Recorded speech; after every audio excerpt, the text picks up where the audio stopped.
Hello everyone, this is part 20 of What If Naruto Was the Child of the Moon in Percy Jackson, and I hope you guys enjoy this video and to like, to subscribe, and check out the playlist, to see more comment down below. Now let's start the intro. They call me a god.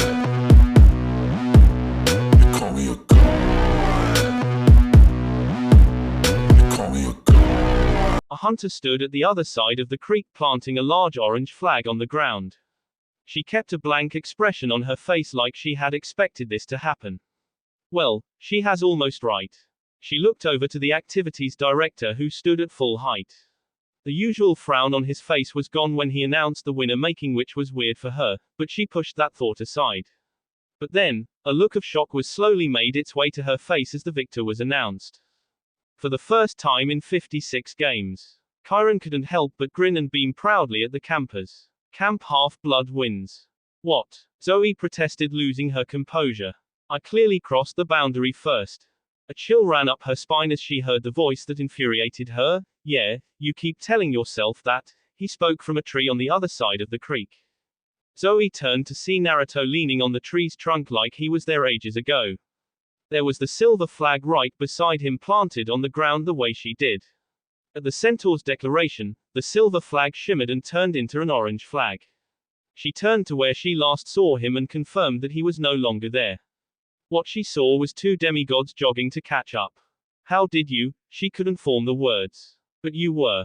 Don't worry, Naruto offered his hand for a handshake. I'm sure you did your best. I must say, to think you would get past our traps. Zoe gave him a look of irritation, but in the spirit of sportsmanship, she begrudgingly accepted his hand and begrudgingly shook it.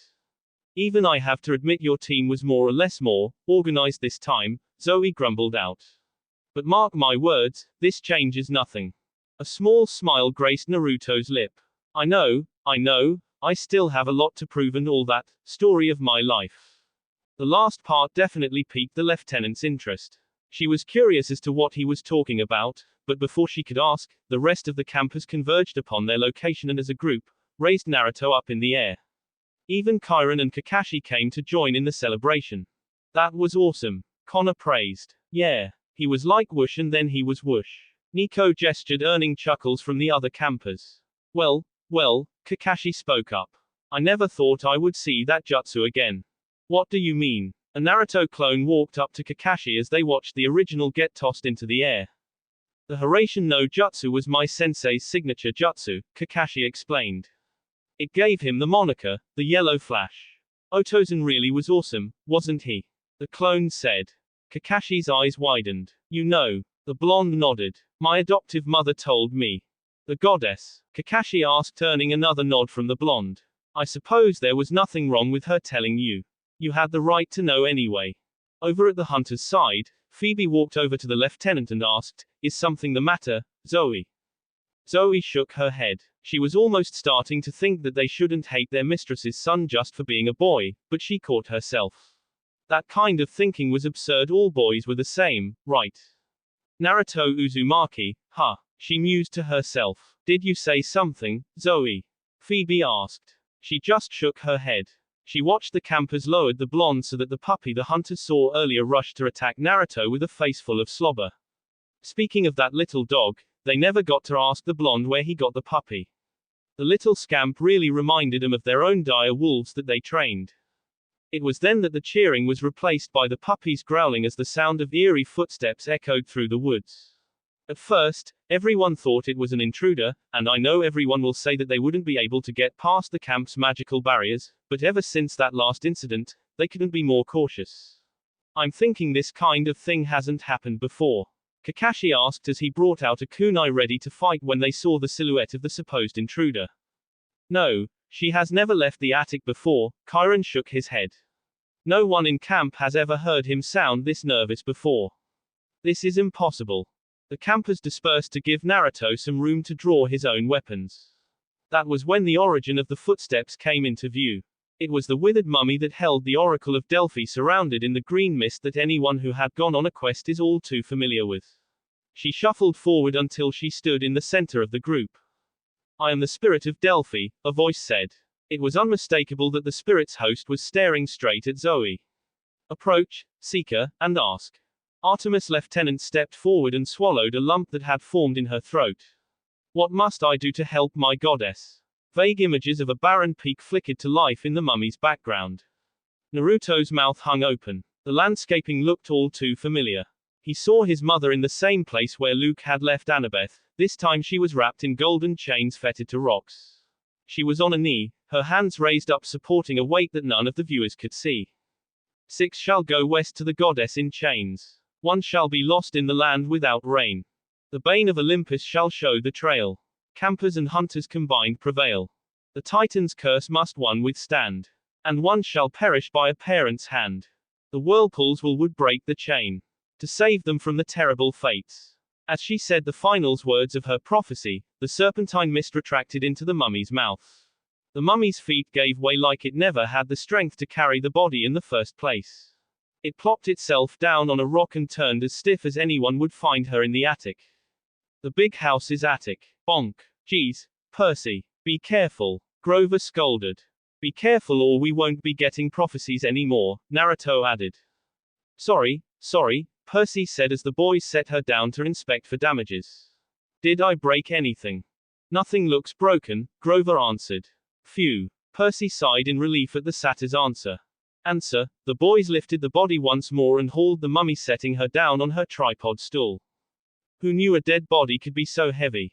Grover said as soon as the mummy left their hands. Maybe the green snake thingy added to the weight, Naruto offered. Grover chuckled at Naruto's statement. They looked over to Percy, who was staring at the mummy like he was expecting something to come out of it.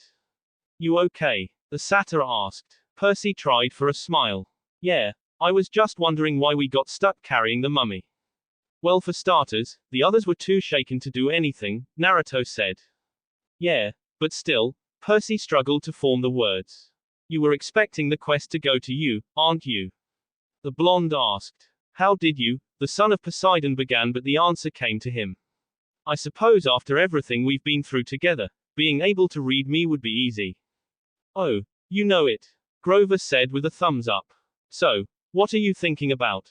You know, I messed up our retrieval quest going on my own like that. It's kinda my fault Annabeth got taken, so I was hoping to get the quest to set things right, Percy explained. We've all been there, Perce. Naruto placed a hand on his shoulder. Look at me, I got super special training and I still couldn't get to her in time. Before Percy could say anything, they heard Talia's voice call out to them. Guys, she said, Dionysus is calling everyone for a council to discuss the prophecy. See, there's our chance. Grover said. Percy nodded, gaining renewed confidence. Let's go.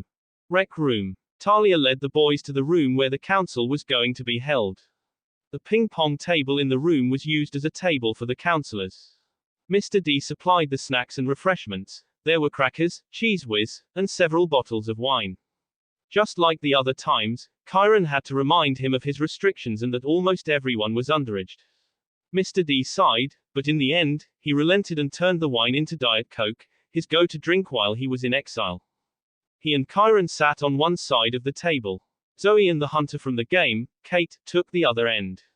Naruto's group, Percy, Talia, Grover and himself, took one side of the table, while the other head counselors, Charles Beckendorf of the Hephaestus cabin, Silena Beauregard of the Aphrodite cabin, the Stoll brothers from Hermes, Sherman Yang of Ares, and Malcolm Pace of Athena, took the other side.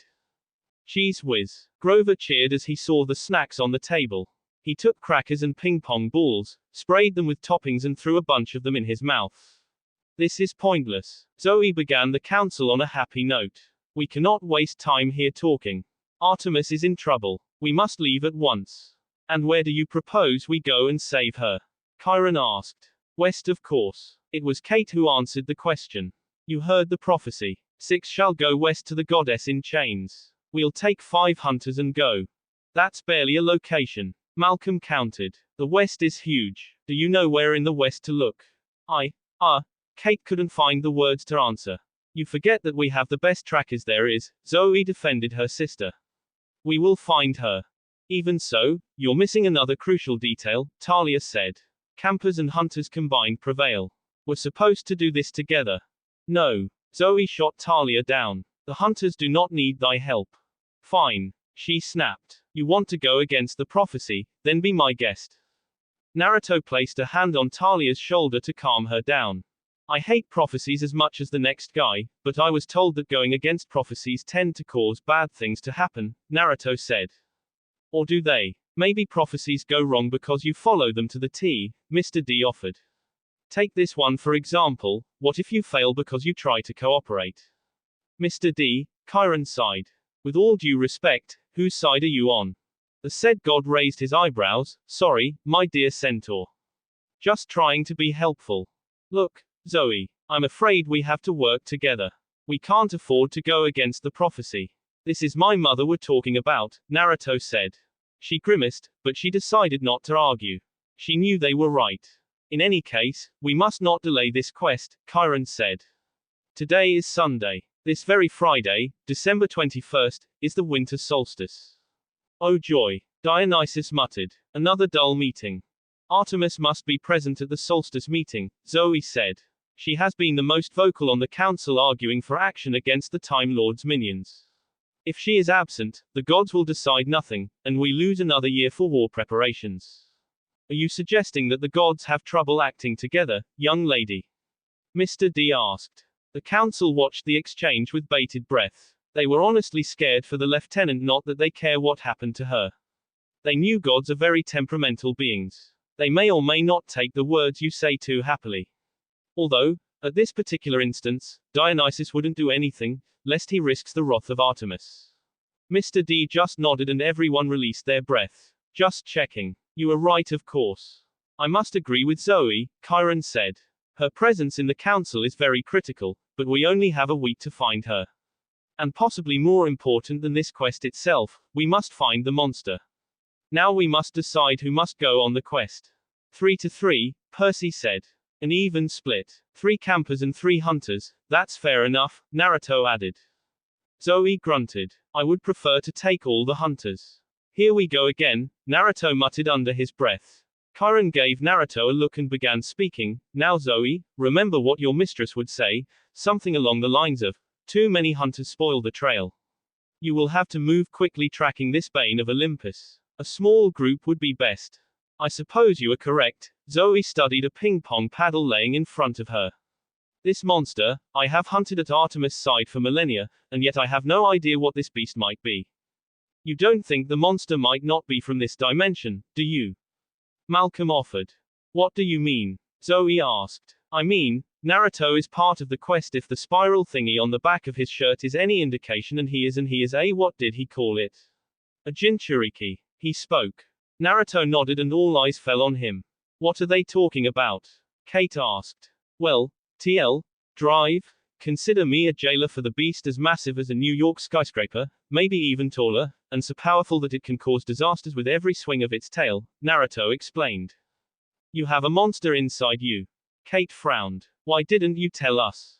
For starters, he wasn't exactly popular when he was a kid, Percy explained. Stupid villagers confuse him for the demon sealed inside him. A smile graced Naruto's lips unnoticed to the others in the council meeting. But, as you can see, I am still alive and kicking. Believe me, you would know if the QB was unleashed. There must be others like you, am I right? Zoe asked. Yes, but they are all in the other dimension, Naruto answered. We would know if a monster of that size would be unleashed. That would remove my same ideas out of the possibilities. Typhon, for instance, was truly a bane to Olympus, but his emergence would entail disaster. Keto might be a possibility, but she was the same as Naruto's prisoner. Poseidon would have sounded the alarm if they were to be unleashed. This monster we are dealing with is more elusive, perhaps even more powerful. Gee, that's some danger you're facing, Connor said, then turned to the blonde. Nice knowing you, Naruto. The said blonde gave him a mock glare. You won't get rid of me that easily, Connor. The others were too nervous about the quest to join in the joking. Instead, Charles Beckendorf offered his own thoughts. One will be lost in the land without rain. You should avoid the desert. There was a muttering of agreement around the table. And the Titan's curse must one withstand, Silena added. What could that mean? Zoe and Chiron shared a look, but they didn't feel like sharing it with the rest of the group. Not to mention one shall perish by a parent's hand, Grover said in between bites of cheese whiz dipped ping pong balls. How is that possible? What kind of parent would kill them? A heavy silence descended upon the room. They didn't know what to say. But the quest will succeed, right? Travis tried to sound upbeat. The whirlpools would break the chains. That means Naruto will free his mom, right? Not without deaths. Chiron immediately brought the mood down again. The prophecy was clear about that. Oh, goody, Dionysus said. Bad timing, Mr. D, Naruto muttered. Everyone turned to him. He glanced up innocently from his wine connoisseur magazine. Ah, Pinot Noir is making a comeback. Don't mind me. So, who wants to go on this quest? Chiron asked. Obviously, I'm one of them, Naruto stated. None of the other counselors answered. Why don't the hunters start off? I will go, of course, and I will take Phoebe.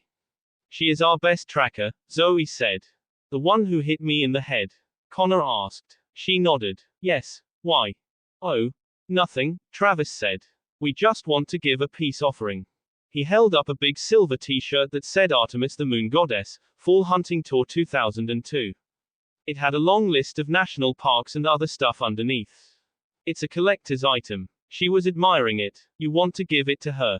Naruto narrowed his eyes at the two brothers. He wasn't sure if the brothers were planning something or not, but something was telling him that something will go wrong.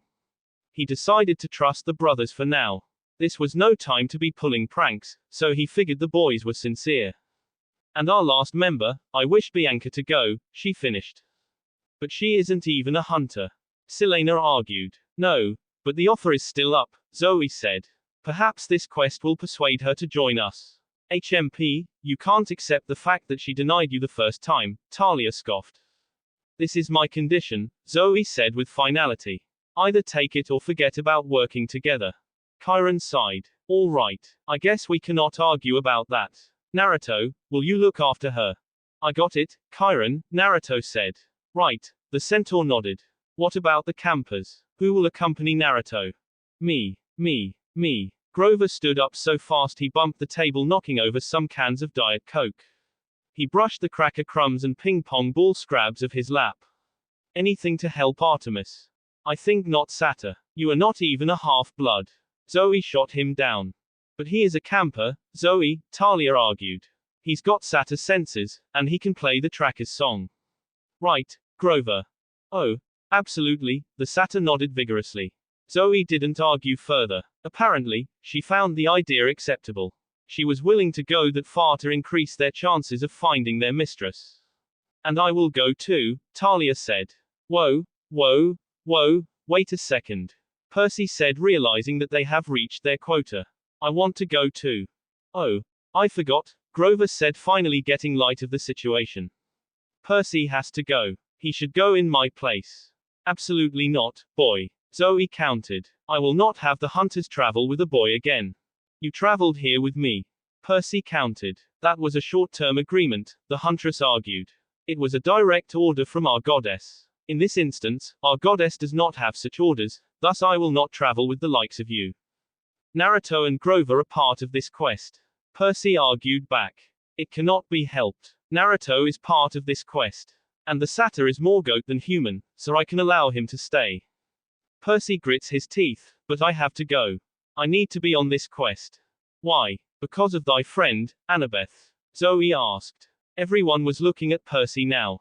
He hated this feeling. No, I mean, I owe it to Annabeth to be on this quest. No, I insist upon this along with my earlier demand. I will travel with the Sata, but not with another male hero. The lieutenant said with finality. Nobody rose to Percy's defense. Mr. D just giggled to himself as he read High Wine magazine, while the table seemed to be interesting to the other campers. Percy dropped to his chair defeated. Naruto gave him a look of pity. It is settled. Talia and Grover will accompany Naruto in the camper's side, and Bianca and Phoebe will accompany Zoe in the hunter's side, Chiron said. You shall leave at first light, and may the gods, he glanced at Mr. D, present company included, we hope, be with you. Cabin 8. Zoe and Kate made their way to their mistress' cabin to relay what they have decided in the meeting to the other campers. The two opened the doors. They saw that the other hunters were grouped up in front of the door that led to Naruto's separate room. What are you girls doing? Zoe asked. We were just curious about what was in that blondie's room, Phoebe answered. We have been wondering what the mistress' son kept in his room too, you know, find out more about him, Liz, another one of the hunters, added. Kate decided to join them, so, how is it going? We kinda just got started, Liz said. Are thee sure that this is a good idea? The reasonable part of Zoe said. What would our goddess say if she found out? Come on, Zoe, the younger hunters pleaded. Aren't you even just a little curious? Click. Got it. Phoebe yelled triumphantly as the lock clicked and they swung the door leading to Naruto's room open. Zoe peered into the room. Curiosity got the better of her and she relented. I guess it wouldn't hurt if no one would know. That's the spirit. Phoebe yelled. All right, but don't move anything, okay? Zoe said. Yes, Zoe, the hunters said. Answer. The girls entered the room to look around. A few of the hunters stayed behind for a while since they were scared of the consequences of breaking into their mistress' son's room. In the end, though, curiosity got the better of them. It looks so simple, Diana commented as she browsed the room. I know it's a fitting name for a hunter of Artemis. A couple of them sat down on the bed, and one of them, Rose, asked.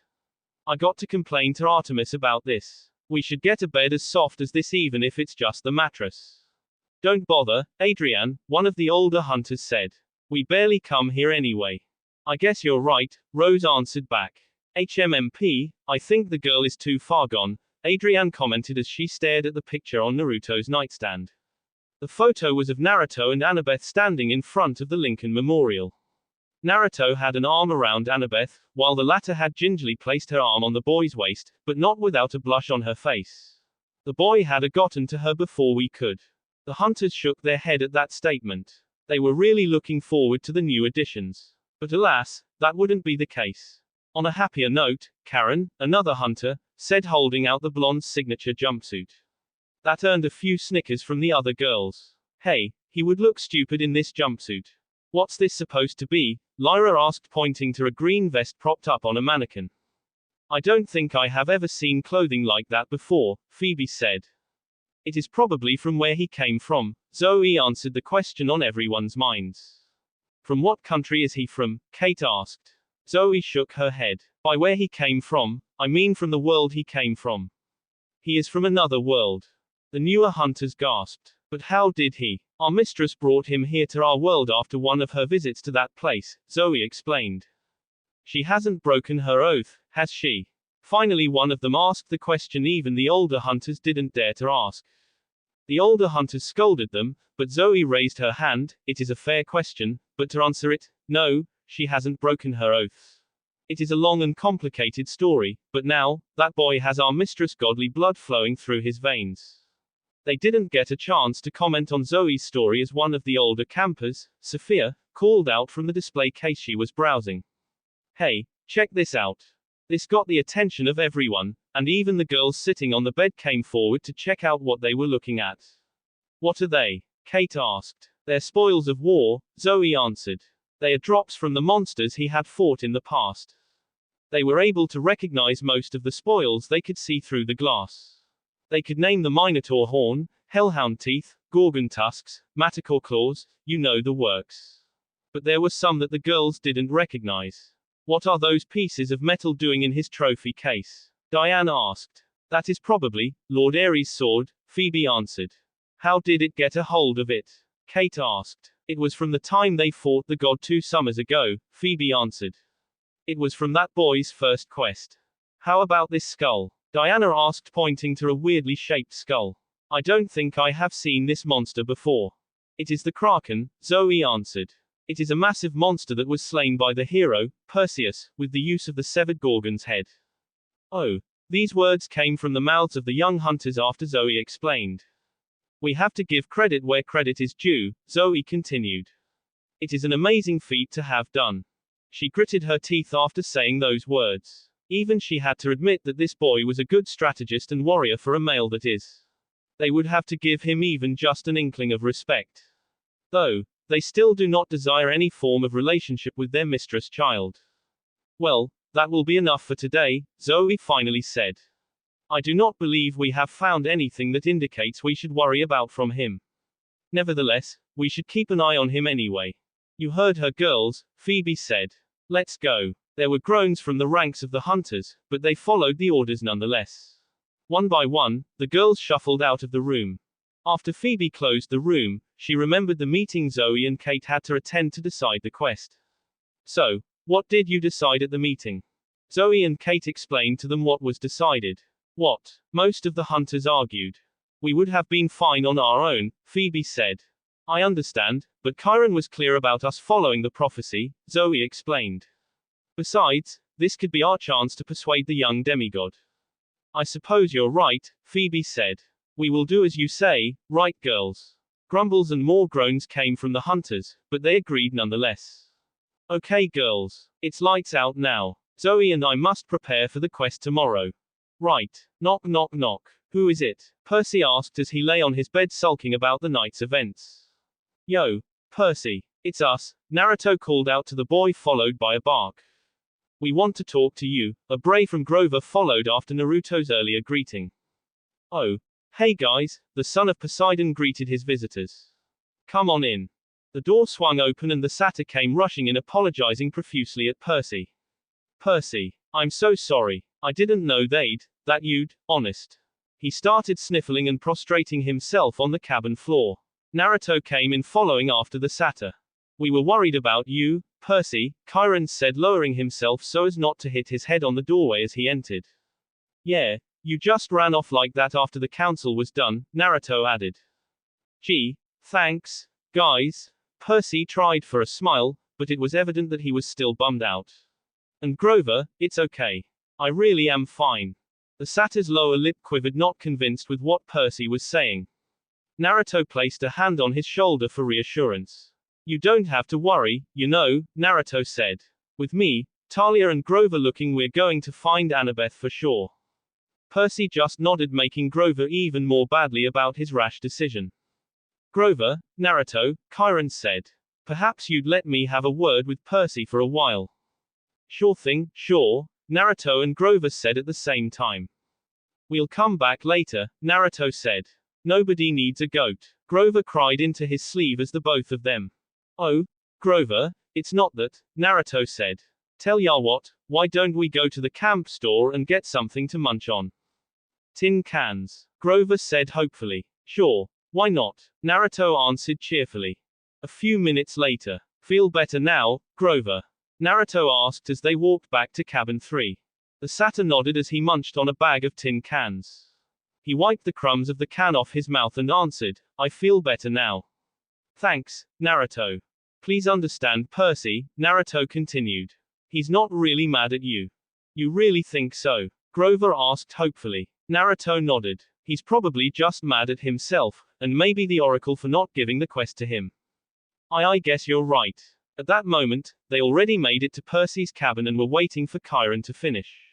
Just in time though, the door creaked open and Chiron came out, apparently just finished with his talk with Percy. How is he? Naruto asked. I talked to him, he will be fine, Chiron answered. And you too. What are you still doing here? You still have a quest tomorrow. We'd like to check how he's doing, Grover said. Okay then, but don't take too long, Chiron reminded them. Sure, Chiron, the two boys answered. After that exchange, the two boys entered the room and saw Percy playing a drachma in his palm while looking at the fountain gurgling in his room. Hey Percy, we brought you some food, Naruto greeted. Sorry it's not blue, Grover added. Thanks, guys, Percy smiled at his friends. I am okay really. You didn't have to check up on me. Well, that's what friends are for, Grover said. What's with the drachma? Naruto asked. Chiron suggested that I call my mom, Percy answered. But the thing is, I don't know what to say. Just tell her you're okay, Grover suggested. Yeah, besides, I wanna talk to her too, Naruto said. I haven't seen her since we left for Konoha. And she's probably worried about you too, Grover added. Yeah, Percy contemplated on his friend's words. You're right. He finally took a deep breath and threw in the coin. Oh goddess, accept my offering. The mist shimmered, the light from the bathroom providing just enough to make a rainbow. Show me, Sally Jackson, Percy said. Upper East Side, Manhattan. The mist shimmered again, this time showing a scene of Percy's kitchen. It definitely looked better than Smelly Gabe's old apartment. Now that Sally had a say on what apartment to buy and with Naruto's earnings from the Lotus Hotel and Casino, Naruto had to say, he loved Sally's tastes. When the mist showed Sally though, she wasn't alone. Sally was sitting on the kitchen table with some guy Naruto had never seen before.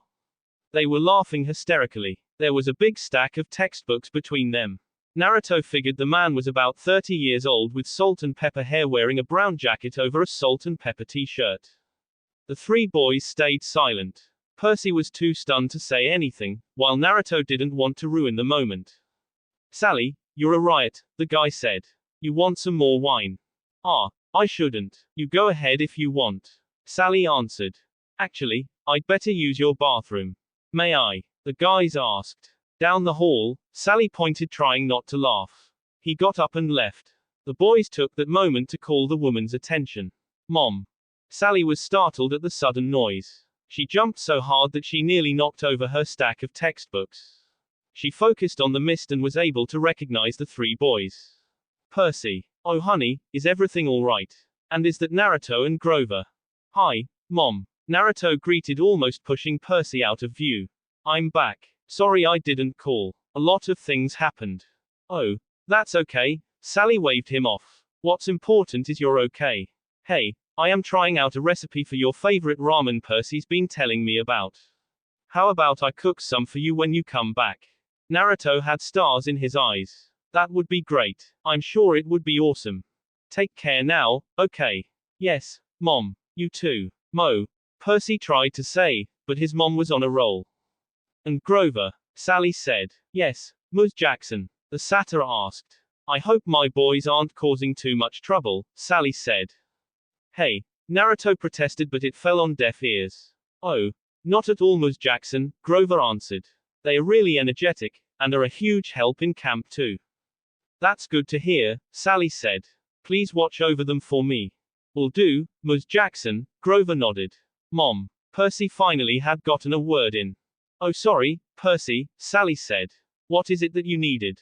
What are you doing? Percy demanded. Homework, dear, Sally blinked. Then, she understood the look on Percy's face. Oh, that's just Paul, I mean Mr. Bloffus. He's in my writing seminar.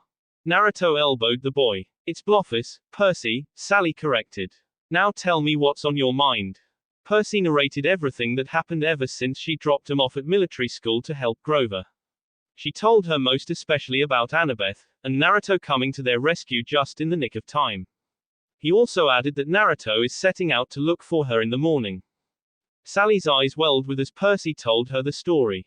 Even Percy could tell that his mother was trying to keep it together. Oh, Percy. Yeah, they tell me to leave it Naruto and Grover, and that there's nothing I can do. I guess I'll be coming home sometime soon. Sally twirled her pencil around her fingers. She took a deep breath like she regretted what she was about to say. As much as I like you to come home and be safe here, I know that you feel you have something to do. And as much as possible, I do not want Naruto and Grover going on the super dangerous quest without you. I feel more confident when both of you are together, you know. You two are stronger together. Stay there and do whatever you feel you need to do. Assist Naruto if ever the need arises. Do you really mean it, Mom? Percy was surprised at what her mother said. Stop, you'll make me change my mind, Sally said. You're old enough to decide on what you need to do. If you believe it's right, then you're right. As soon as she said that, the toilet flushed from across the hall. I don't have much time, boys, Sally said. Percy, whatever you decide, I love you, and I know you would do what's best for Annabeth. And Naruto, do not do anything rash. Promise me you would come home in one piece. I will, Mom, I promise. I never go back on my word, Naruto said. But Mom, how are you so sure? Percy asked, still unsure of himself. Ask your friends, they would do the same. And with that, Sally waved her hand through the mist, and the connection dissolved. Hey Percy, Naruto said.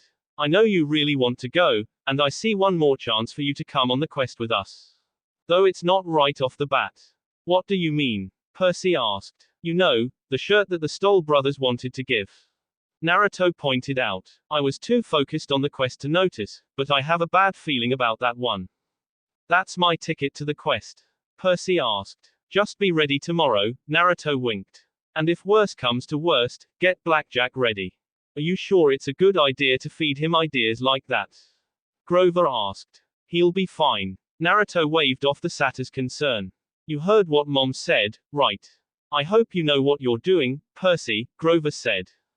Unknown mountain peak. The ceiling crumbled over a barren cave peak. Annabeth was there in the same position she found herself in, only this time, she was a little worse for wear and any second now she would give way to fatigue. How is our mortal guest? A deep male voice akin to a bass guitar boomed, causing the tremors on the ground. Luke emerged from the shadows. She rushed to Annabeth's side and checked on her, then looked back at the unseen man. She's fading. We have to hurry. The man chuckled. From the shadows, a huge meaty hand probably belonging to the man thrust someone to the light. It was Artemis. Her hands and feet were bound by several golden chains. Her silver dress was torn in several places, and she was bleeding ichor. It was clear she had recently been in a fight. You heard the boy. The man in the shadows ordered. Decide. The goddess's eyes flashed with anger. She turned to Annabeth and her expression changed to concern and outrage. How dare you torture her like this? She will die soon, Luke prodded, almost like pleading to her. You can save her. Annabeth let out a small squeak of protest. Free my hands, Artemis ordered.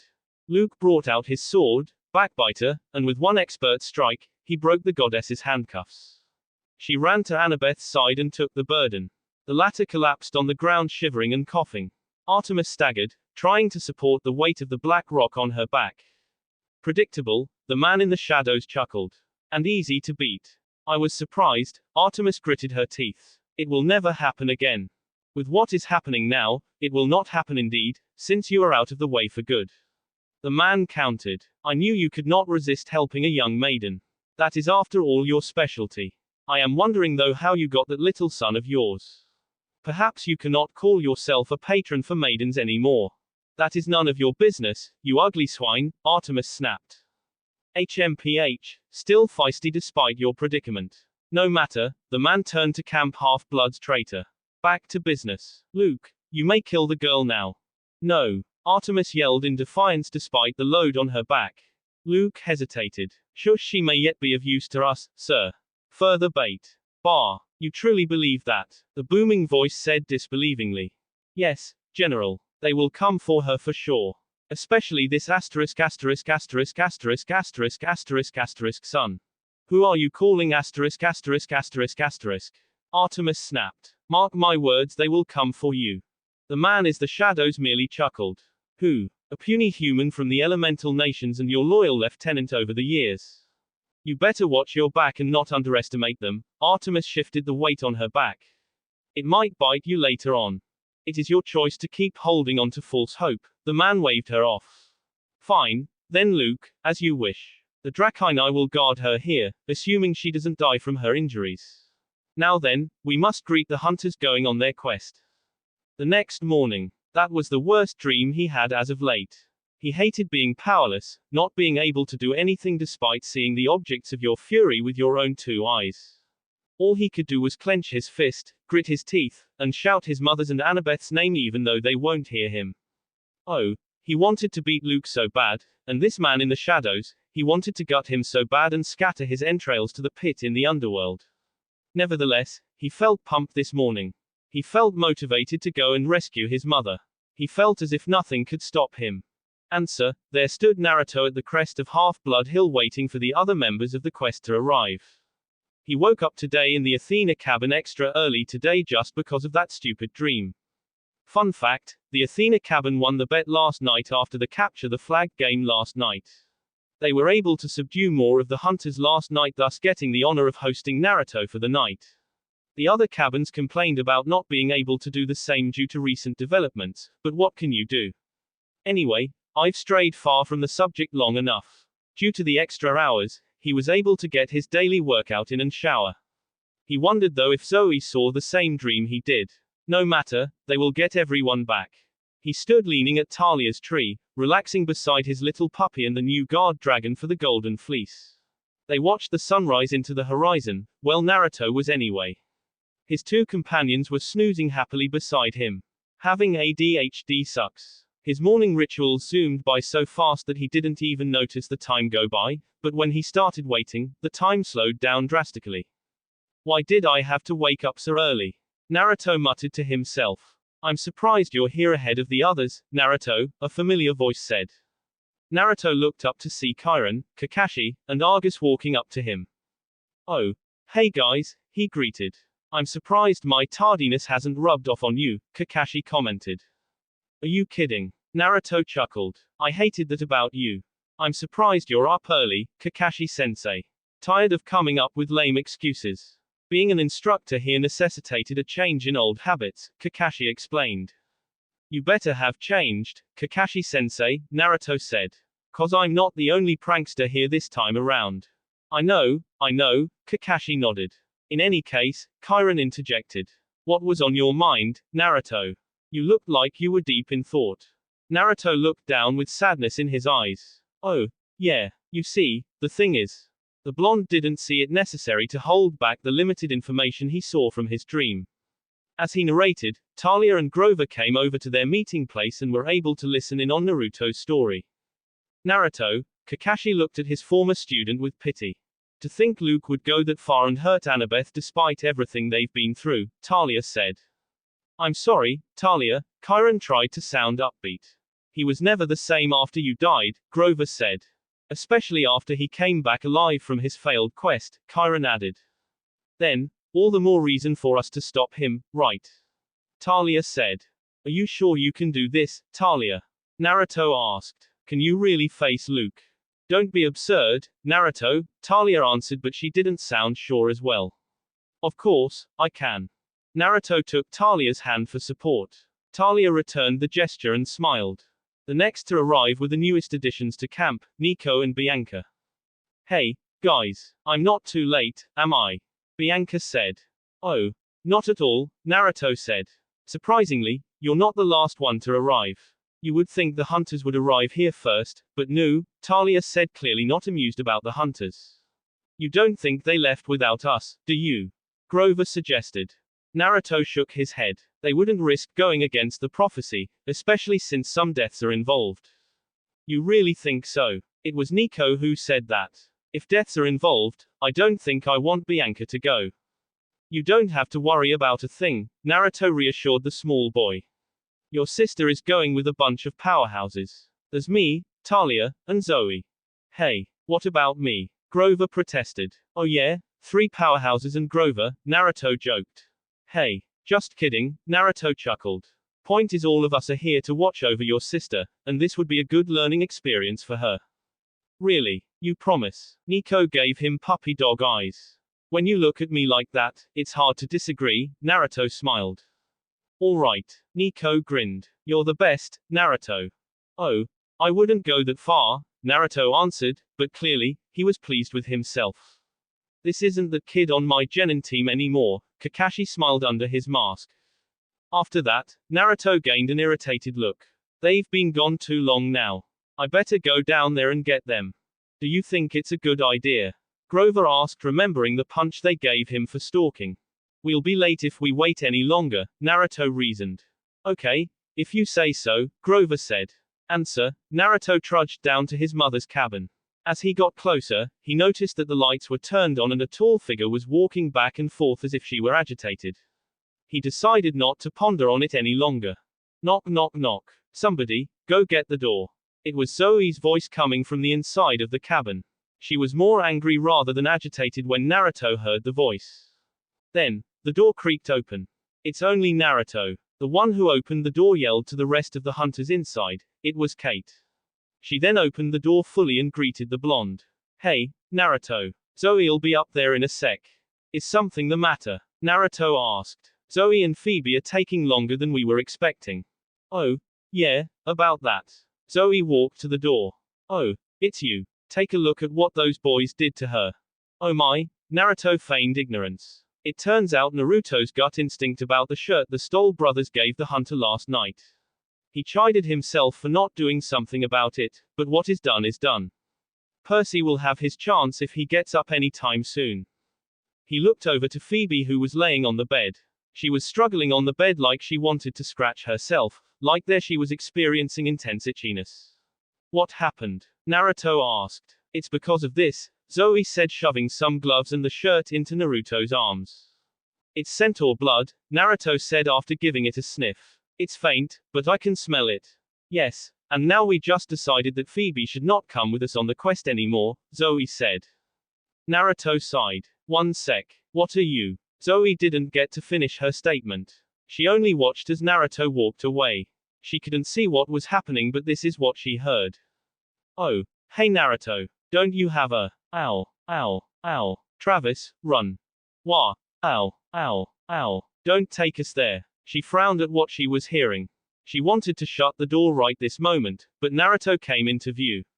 He had two boys who were pulled by the ear towards the cabin. Zoe recognized the two boys in the rec room yesterday. When the three of them were in front of cabin 8, Naruto let go of their ears and ordered, now, boys. Don't you have anything to say to the girls? We're sorry, the two of them mumbled. Naruto slapped them at the back of the head. I don't think they heard you.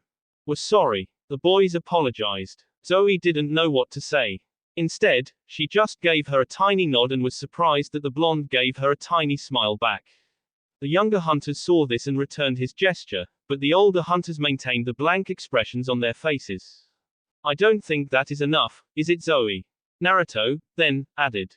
What do you mean? Zoe asked, not understanding what Naruto was talking about. I leave these two in your hands, Naruto said. Just don't kill them or hurt them. I doubt Lord Hermes would be happy if he found out that two of his sons got hurt. Now, Zoe, if you're prepared, let's go. Naruto turned around and was on his way back to the hill. Zoe rushed inside to get her things and jogged to catch up with the blonde. Bye Naruto. Bye Zoe. Kate bid the two goodbyes. Naruto turned as he walks away to give the hunter a wave goodbye. She then shifted her gaze to the two boys, gave him a creepy, evil smile. The two boys looked at each other with fear in their eyes as they yelled, "No!" As it got close to 6 o'clock, Zoe and Naruto finally made it back on the hill. Luna was already awake and playfighting with Peleus the dragon. As soon as she saw the blonde, she ditched the dragon and ran to meet the blonde.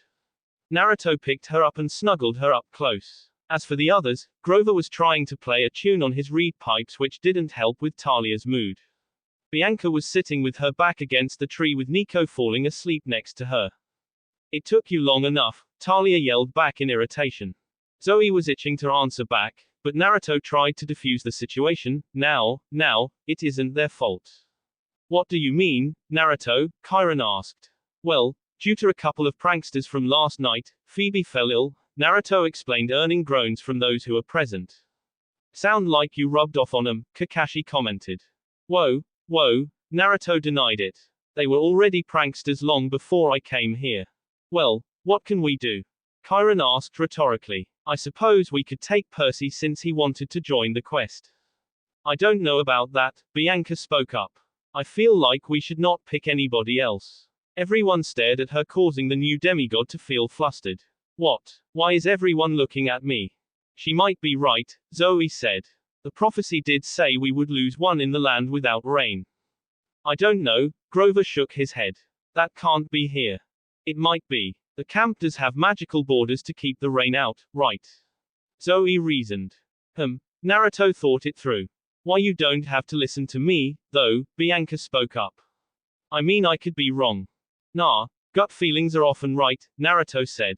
Besides, I'm sure Zoe's itching to go now, am I right? And I'm sure you wouldn't want another boy to join the quest. Zoe nodded. We should go. We have been delayed long enough. Could you take Nico back to cabin 11?